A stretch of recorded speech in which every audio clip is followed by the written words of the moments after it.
It's every parent's nightmare.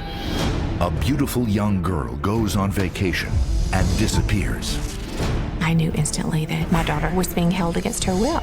Another young woman brutally murdered. Her car was discovered abandoned.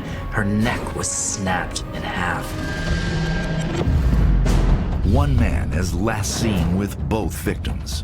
Our friends got a weird feeling from him. He did an amazing job of leaving no tangible evidence behind. I was told the mob types get the body and the problem has gone away. When an international manhunt goes cold, he makes a shocking, callous offer. He claimed that he wanted to sell her remains to me. This is like a capital S sociopath who's capable of anything. In-depth, insightful, in a class of its own. It's America's leading journal, Vanity Fair. Brian Burrow tells the disturbing story of Natalie Holloway, lost in paradise.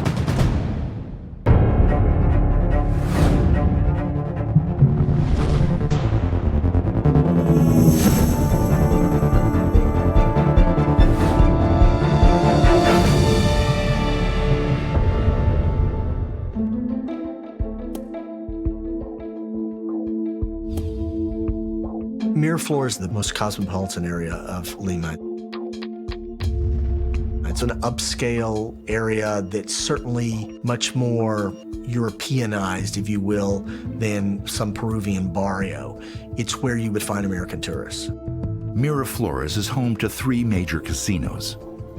On May 30th, 2010, 21-year-old local Stephanie Flores hits the Atlantic City Casino, and she's feeling lucky.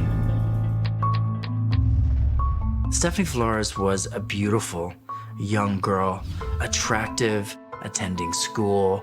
Her father was a well-renowned political candidate.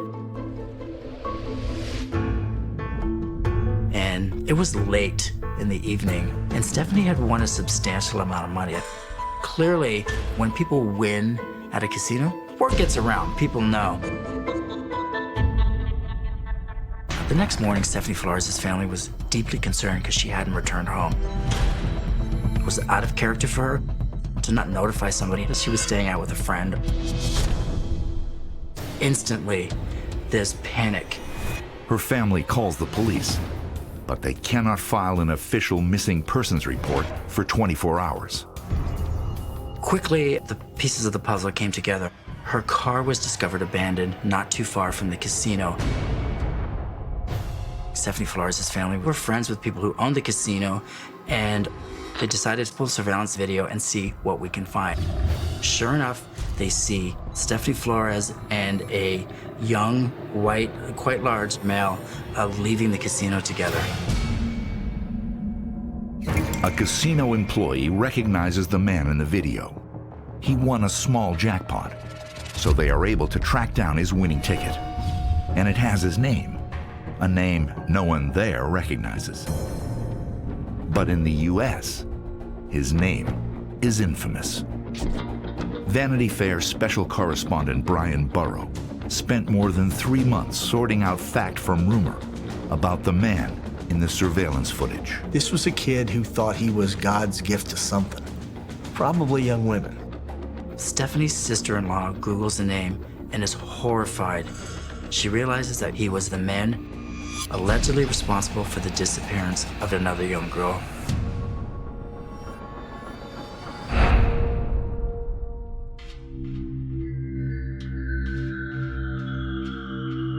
"5 years earlier, and 3,000 miles away, in Mountain Brook, Alabama, Beth Holloway receives a disturbing phone call. Her daughter, 18-year-old Natalie Holloway, is missing. That was the call that changed my life forever.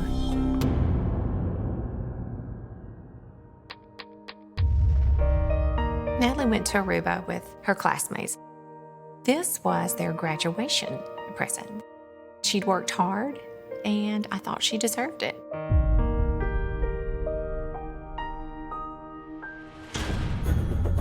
Beth gets a call, and it's one of the chaperones calling from Aruba, saying that they were supposed to come back today, but Natalie didn't show up.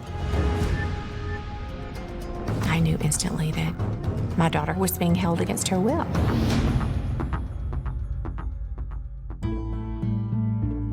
Natalie Holloway was your all-American girl. She was beautiful, she was vivacious, she had a fantastic personality. Her parents had separated, and that's not easy for anybody to deal with at a young age. But she fought through it. Natalie moved to Mountain Brook, Alabama, with her mother and brother in 2000. Natalie wanted to be a doctor. And I always remember being a little jealous of that because I never really had a clear understanding of what I wanted to do. And she just had the most beautiful smile. She kind of just jumped right into our friend group, and we all had nicknames. And so Natalie came in and decided that she was Hootie Hoo Holloway. Who's our special guest today? It's Hootie. Hootie Hoo Holloway. Hi, friend.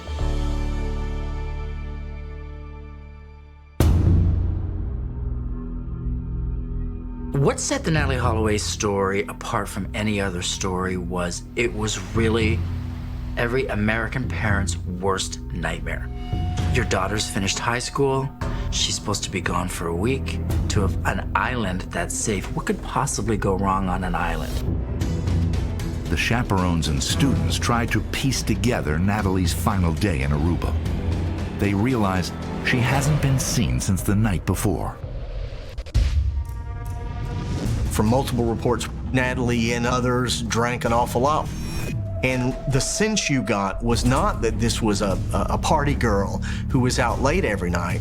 This was a straight-A kid who was not used to drinking to excess.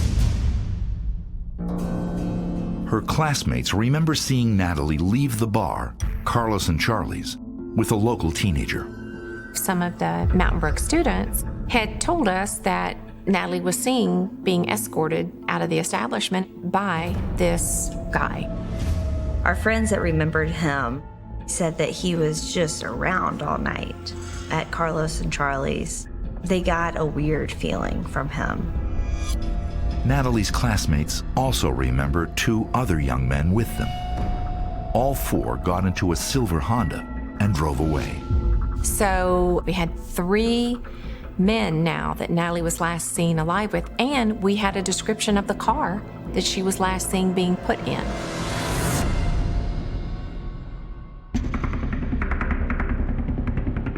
Beth Holloway and 4 close friends rushed to catch the next flight to Aruba. Time is of the essence when a person is missing, and I had to get to Aruba to find her.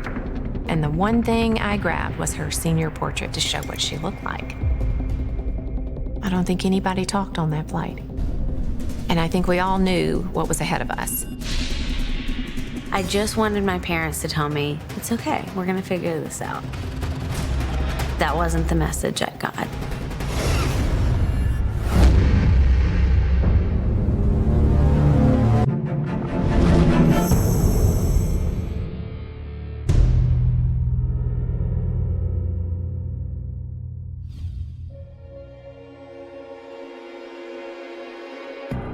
High school senior Natalie Holloway vanishes while on a trip to Aruba with her classmates. Her mother, Beth Holloway, and Beth's closest friends rush to the island to find her. What Beth was going through is, it's every parent's nightmare. I've got 2 kids in college, and every possible thing that could go wrong goes through your head, and you tell yourself as a parent, oh, don't worry about that. That'll never happen to my kid. But bad things happen to good people. I absolutely didn't feel like Natalie was going to be found unless I was there. And I think that something just took over in me in a survival and instinct mode. Beth and several of their friends land around 10 o'clock that night, and in no time they're talking to the chaperones, trying to say, okay, what's happening? What are the police doing? Well, the fact is, when a kid goes missing, whether it's in Aruba or Birmingham, the first thing the police think is that they've had her bender and they're slipping it off. The last possibility is a kidnapping or, God forbid, a murder. In fact, The last time a tourist was killed in Aruba was nearly a decade earlier, when 2 robbers shot and killed an American woman. Missing tourists are not unusual in Aruba. Local police will not even accept a missing persons report for 48 hours. It could be that Natalie is somewhere on the island, simply having a good time. There was a lackadaisical attitude. Yeah, she's missing. Well, maybe she'll just show up. So that was our turning point to realize we're on our own left to search for Natalie. The goal was to find Natalie. So we went about it in a very systematic way. We wrote everything down. You know, we just kept in our mind, if you don't write it down, it didn't happen. But there were these 3 great Aruban air handlers because we flew into a private airport, and they volunteered to help us. We just immediately went with them to the Holiday Inn Hotel. Once they reached the hotel where the group was staying, Beth and her friends questioned Natalie's classmates about the young man she was last seen with. They remember hearing his name, Yoran. Some of the Mountain Brook students had told us that Natalie was seen being escorted out of the establishment by this Yoran guy. And we took that and began our journey. We don't know exactly all their movements that night, but it was pretty clear from multiple reports that Natalie thought he was kind of dreamy. We went to the registration desk trying to find somebody who could help us with this partial name, and the Holiday Inn night clerk instantly knew who he was. She said, "Oh, the young, good-looking, looks like a Dutch Marine that preys on young women." And I thought, oh, great. This is who my daughter was last seen with? Just then, the Aruban air handlers arrive with more information. They're going. We have the car, the Honda that she was last seen getting into, and they came back with a license plate written down and his full name. That young man is Yoran van der Sloot.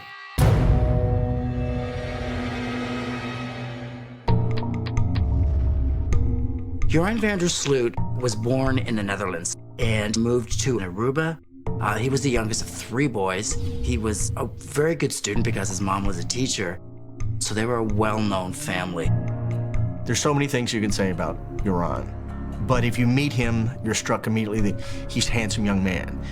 Like Natalie, he also seemed to be focused and on the right path in life. The air handlers tell Beth that the silver Honda Natalie was seen getting into belongs to 21-year-old Deepak Kalpo. Deepak and his brother, 18-year-old Satish, were with Yoran, who was the youngest at 17, at Carlos and Charlie's the night before. All 3 were seen leaving together with Natalie in the back of their car. That car is parked outside the van der Sloot home. Deepak and Satish basically functioned as Yoran's wingmen that kind of followed him around. Beth and her friends head straight to the van der Sloot home. They went to the house, yelling for somebody to come out. By and by, a white man in his 50s comes out. This is Callous van der Sloot, who is Yoran's father, who basically says, I don't know anything.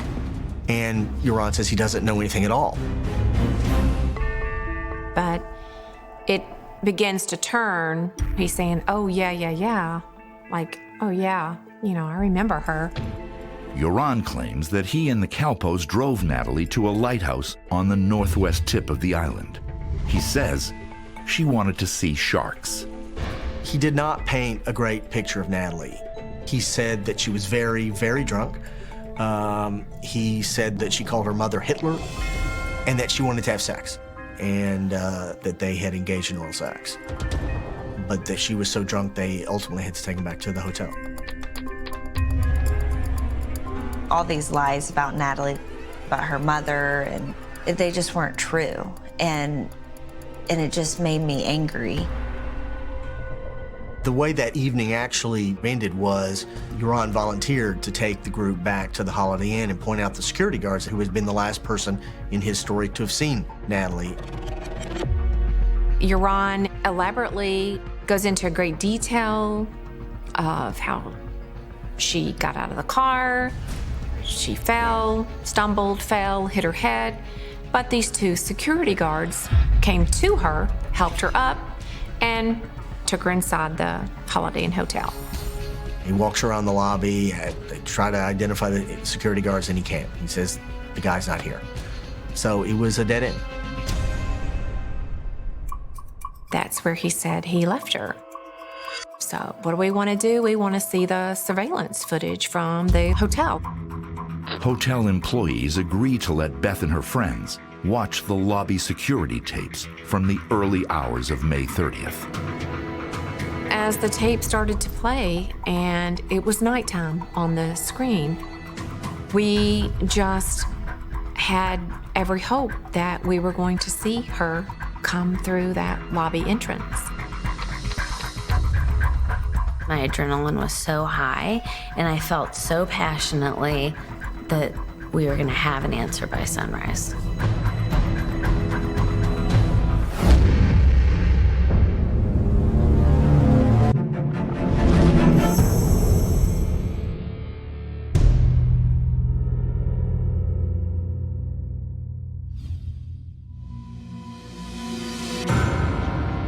The night Natalie Holloway disappeared, her friends recall she was with a handsome local man named Joran Sloot.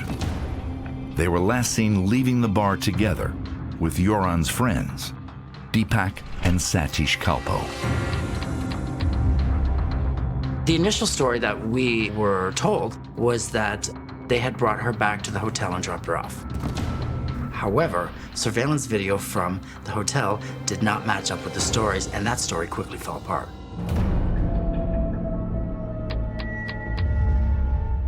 Night turns to daylight on the screen. We're learning that Joran did not bring her back. So now we're realizing that the last men that she was known to be seen alive with had totally fabricated a story. Look, a lot of us can understand that the kid might have said, I didn't do anything with her if he didn't know anything about it. But to say he took her back to the hotel, physically took her back, and then that's clearly a lie, that suggests that he knew something nefarious. And I was just remember just crying and just telling her how hard, that we're trying to find her. And I didn't eat. And I don't know how I was still surviving. The next morning, Beth goes to see the police and formally report Natalie missing. When you deliver the 3 suspects whom Natalie was last seen alive with to the police, you feel like they're going to go arrest them now. But that's not what happens. Police bring in Joran and the Kalpo brothers for questioning. But the young men continue to maintain that the last time they saw Natalie, she was stumbling into the Holiday Inn. Even though surveillance video does not support their story, there is no proof of foul play. The men are released. Surely the situation around these 3 persons of interest will be clearer the coming days. The police assure Beth that they will continue to investigate her daughter's disappearance. She is not convinced. What you want to do to solve a problem in the U.S., to find a missing person, is to get the press involved. So that's what they did. I wanted to see if somebody had information about my daughter. Had somebody seen her? Maybe somebody knows the suspects. I wanted one piece of evidence. And there was an incredible outpouring of support for the family from the Aruban people. It seemed like a third of the people on that island came out to try to find Natalie.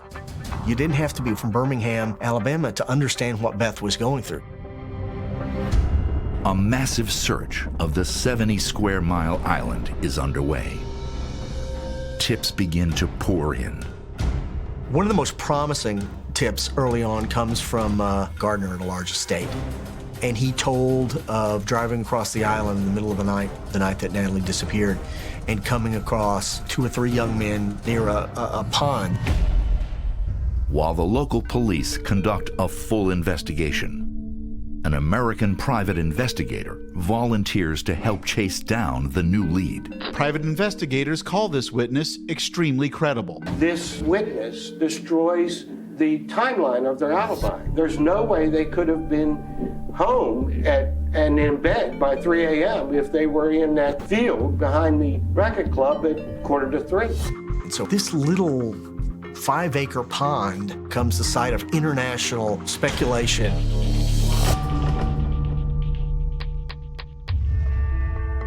I know there were a lot of people that kept the hope up that she was still alive. I always was hopeful that perhaps that was true. The pond is partially drained, but there is no evidence of Natalie. Police get another promising tip. Someone claims to have seen men burying a blonde-haired woman in a landfill on the afternoon of June 1st, 2 days after Natalie Holloway disappeared. They knew that this piece of the landfill was active at this time, and they could coincide it with the rumor of the body. So they knew where to search. Horrible job, but they did it. They did it with a lot of police, and they did it with a lot of volunteers. And it was such a sense of hope that we had, because with every tip or lead that came in, we thought, we're about to grab her right now. 2 days ago, search dogs in that landfill hit on an area that still has searchers very much interested. Until Natalie's body is found, our case is not closed. Sooner or later, she'll be found. I think she's in the dump. Of course, they didn't find anything, but again, the Arubans at that time were going to follow those leads, and they were going to pursue it. Time after time, there was false alarms of evidence that was found in the case when there is absolutely no evidence. Please keep looking for her, okay? I appreciate it so much. I think a lot of people in Beth's situation would have been panicking, would have been hysterical perhaps. Beth was laser focused. All she did was work the problem. A high school senior from Alabama is missing today. Now police there are treating the case as a criminal investigation. Looking for Natalie Holloway here in Aruba has become almost a national obsession. You have to remember that this happened in 2005 in the midst of a huge boomlet of what we called missing white women stories that had really begun in the late 1990s. This type of coverage was a real stalwart of nightly cable television. I think our goal in the media was ratings. I mean, let's be realistic. The media coverage helps Beth Holloway attract the support of millions. We will do whatever it takes. As I've said from the beginning, I'm not leaving Aruba without her. And the attention puts enormous pressure on Aruban government officials to act. This is a little country whose business is tourism.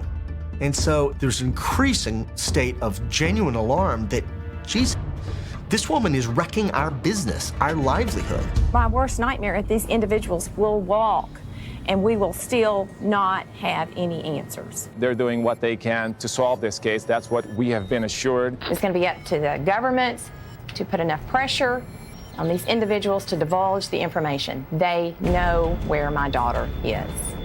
Eventually, the pressure forces the Aruban police to act. Just before dawn on June 9th, 10 days after Natalie Holloway disappeared, police finally arrest Joran Vandersloot, along with Deepak and Satish Kalpo. They were brought in, put in a cell.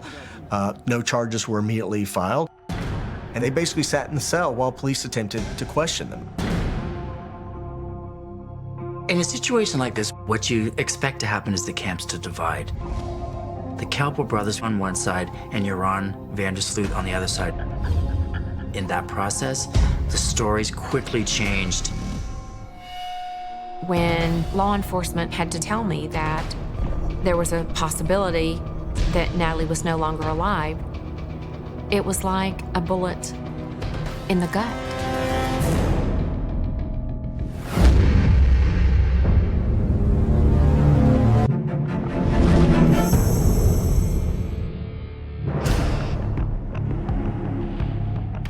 Beth Holloway has been desperately searching for her daughter Natalie for 2 weeks. Now, Beth must face a horrifying truth. Police suspect the search for Natalie is no longer a rescue operation, but a recovery.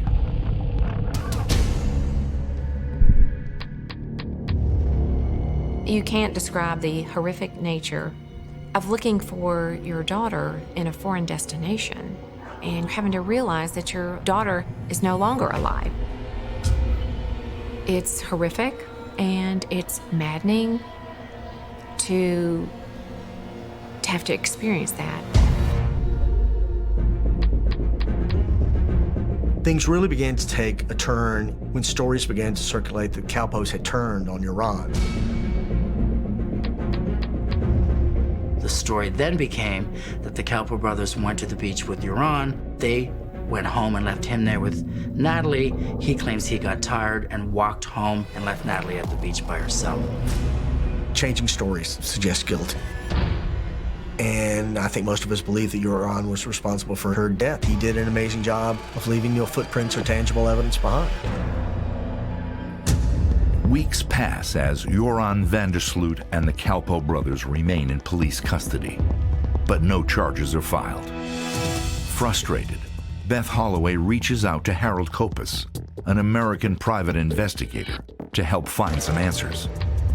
Soon after he arrives on the island, Kopis uncovers what he believes is an important lead. I never understood Paulus van der Sloot's role. I have nothing to show that he was anything other than a concerned father. But I had all sorts of rumors and allegations, including that Paulus van der Sloot was alleged to have mob ties to Chicago. When Kopis interviews Deepak Calpo, he suspects the alleged mob ties played a role in Natalie Holloway's disappearance. From what I had gathered from Deepak, the body had been left on the beach because she was very sick, had passed out. Van der Sloot gets home. He knows he has an issue. He left her alive, but he suspects she's dead.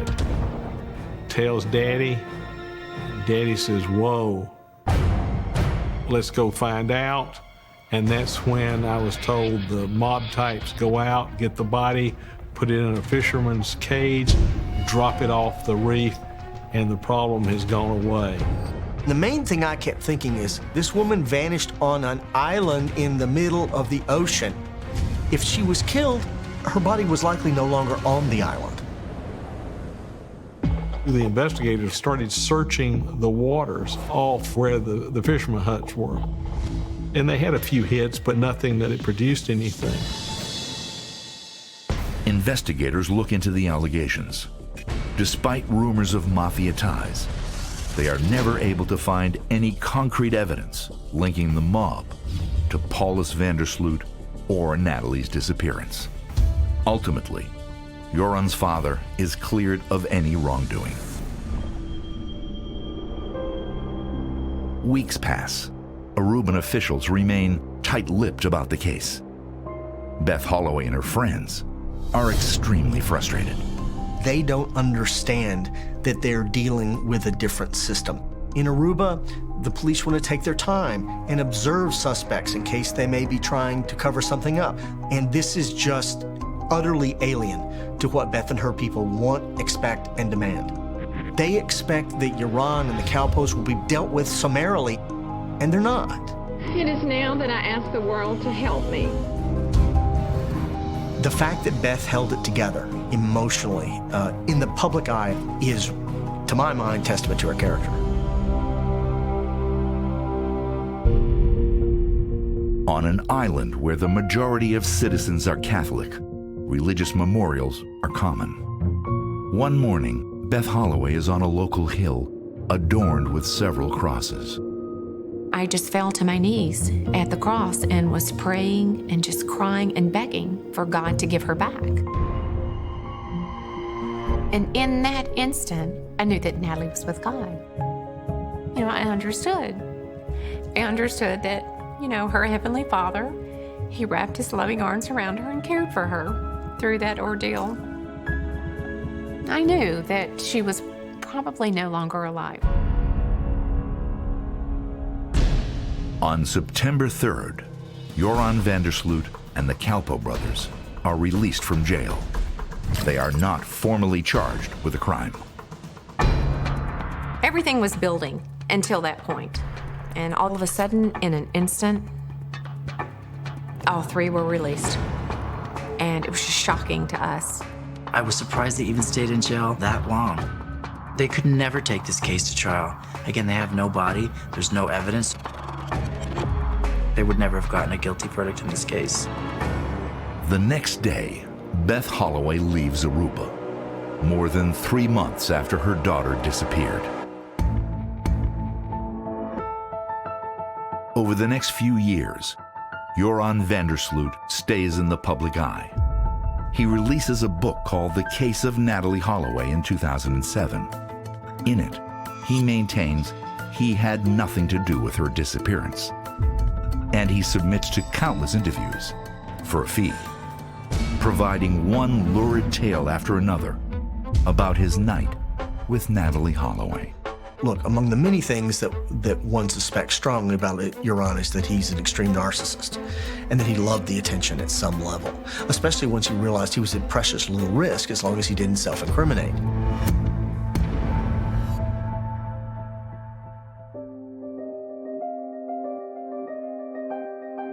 Three years after Natalie Holloway vanished, Joran van der Sloot reaches out to Fox News anchor Greta Van Susteren. He offers to tell her the true story of Natalie's death for $25,000. Greta Van Susteren accepts the offer. Her producer is Steph Watts. What was fascinating to me about him is how much of a nice guy he was.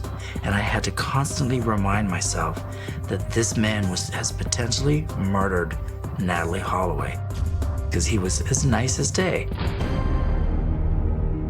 According to the story he tells Van Susteren, Joran sold Natalie to a man from Venezuela on the night they met. He says he made arrangements to meet this guy at the beach. And he takes Natalie there and he leaves her with this guy, gets his money, and then that's the last that we've seen. Once he leaves, Greta gets a text. Everything I told you was a lie. I just did it for the money, I'm sorry. And then I instantly thought, you're concerned about lying to us for money, but you're not concerned about what you did to Natalie Holloway? I thought, you son of a bitch. We made the decision to air the interview with the disclosure of what happened at the end, because I think it was important to reveal what a sociopath he was and how darker his world was getting. Once again, Joran van der Sloot is not charged with a crime. When Natalie Holloway disappeared, Joran van der Sloot had the luxury of having the complete support of his parents. Even to this day, his mother still doesn't believe that he was involved in the disappearance of Natalie Holloway. Nearly 5 years after Beth Holloway left Aruba, her lawyer receives a deeply disturbing email. So after all these years of kind of flirting with the press, it's almost inevitable that Joran comes back to flirt with Beth, which was what he did in 2010. Contact a family lawyer and say, I can give you information on what happened for $250,000. He claimed that he had Natalie's remains and that he wanted to sell her remains to me.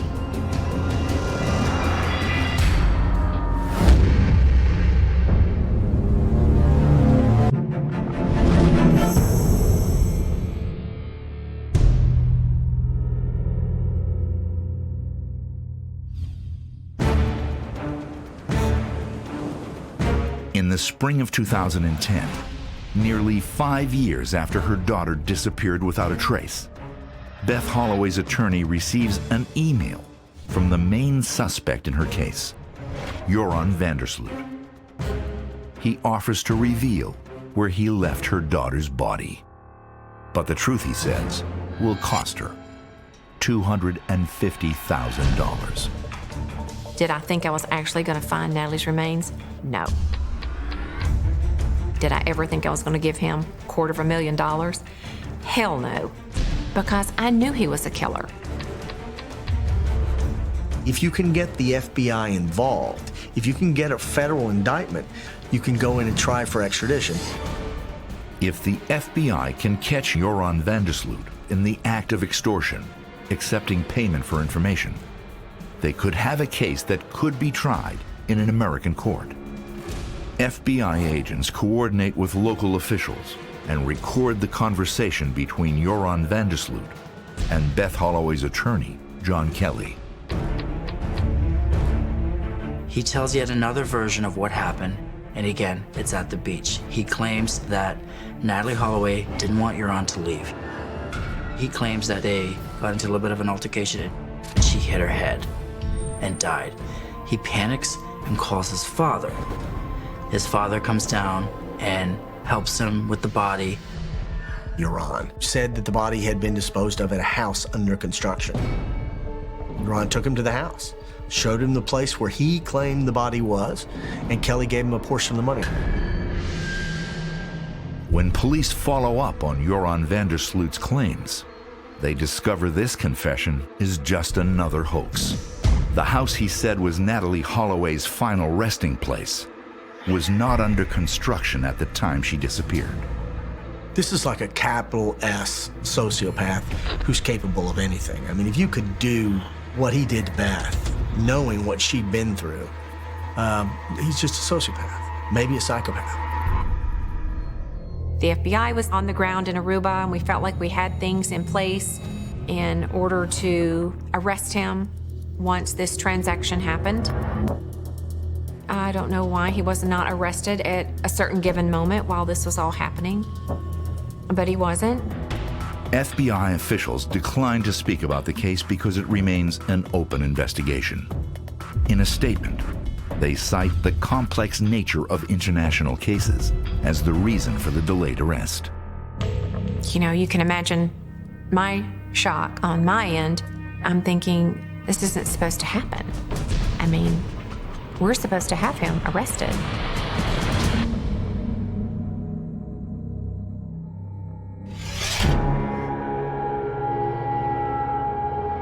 Two months after Joran van der Sloot promised Beth Holloway he would finally tell her where she could find her daughter's remains, he arrives in Lima, Peru, and checks into the Hotel Tac. On the early hours of June 2nd, hotel employees are making the rounds. What they find is the dead, lifeless body of a young girl. Her neck was snapped in half. She was beaten and covered in blood and left like a pile of garbage. That girl's identified as Stephanie Flores. Authorities quickly pull the video from the hotel, and they see Stephanie entering the hotel room with a young man. The hotel room is registered to the young man. That young man is Joran van der Sloot. It just made me sick to think that my daughter's killer had struck again before we could take him off the streets. Employees search the hotel, but Joran van der Sloot is nowhere to be found. The Peruvian police immediately put out kind of the Peruvian equivalent of an all-points bulletin for Joran. And as luck would have it, a guard at one of the crossings into Chile saw him in a cab, and they arrested him right there, and he was sent back to Lima. On June 3rd, Joran van der Sloot is arrested and charged with the murder of Stephanie Flores. One of the reasons Joran went to Peru is Joran was a gambling addict. There was a big tournament in Peru, and unfortunately for Stephanie, she was just in the wrong place at the wrong time and met the wrong guy. I think he had the same mode of operation with Stephanie as he did with Natalie. He kind of positioned himself with her at the casino, and he just was able to, you know, befriend her. And I think that's how it started. Premeditation didn't seem to be the motivation in this case. We do know that Stephanie willingly went to Joran's room with him that night. You know, Euron is sometimes a little too clever for his own good. I mean, one of the things that he said about this was that it was actually self-defense because she'd found out who he was and started attacking him, which is ridiculous on its face. It just goes to the desperation of a kid who, having gotten away with it 5 years before and had a degree of cockiness, I think, and overconfidence, that he could do it again. 2 weeks later, Vandersloot recants his confession, claiming it was signed under duress and without an official translator. He remains in prison, awaiting trial. I went to see him in prison in 2010. It brought me such great joy to walk away from that prison and know he is where he should have been 5 years ago. But I thought, you know what? He's actually in a better place now. The Aruban prison might not have quite been as horrid. On January 11th, 2012, Joran Vandersloot pleads guilty to murdering Stephanie Flores. A Peruvian court sentences him to 28 years in prison.